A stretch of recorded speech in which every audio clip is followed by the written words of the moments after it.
Can XRP's price appreciate by 2030 without the domino theory ever completely coming to fruition? Yeah, I think that, it would see some adoption, but you're not going to get the big exponential move without that happening. There will be some supply and demand shock as the ETFs continue to eat through what's available on the OTC and dark pools. And once that's gone, the volume will have to move to exchanges. But if there's not outsized demand by the exchanges and by markets and by institutions and potentially retail, all at the same time, you're not going to get an exponential move. I think it's going to be that way because I believe that it needs to be a very high price for them to start using it. And for them to be able to push it to that price, really supply and demand is the only way that they're going to be able to do that. You could, people have talked about a repricing or a pegging of XRP. It needs to be dynamic and fluid. If it is fixed or stagnant like it would be if it was pegged, it doesn't provide the same bandwidth over the long term. You could escalate volume up to whatever that price was, and then if you needed to continue to add more volume to the network for it to continue to scale and meet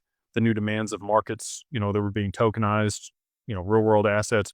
Again, I've told you guys, I believe by the end of 2030, 80% of the global value will be tokenized. That's not that far from now. I mean, really just 4 years away. I believe that okay, so 5 years by the end of 2030, 80% of the globe is tokenized. And that's a lot of value moving on chain. XRP, I believe, will settle all of that back in. And so for it to do that, I mean, you would need the price to continue to escalate with the additional volume, but it really can't even start moving utilizing the utility or continuing to escalate because of the volume on the network until you kickstart it. A good example of this, we're going to do an event with Canary Capital for the mastermind. When talking with them, they really need an ETF to be $100 million to start getting institutional adoption. And the reason for that is no pension fund or other regulated entity can own more than 10% of an ETF. And their smallest check size that they cut is around $10 million. So for them, they've got to get to critical mass before they can even get the adoption of the institutions.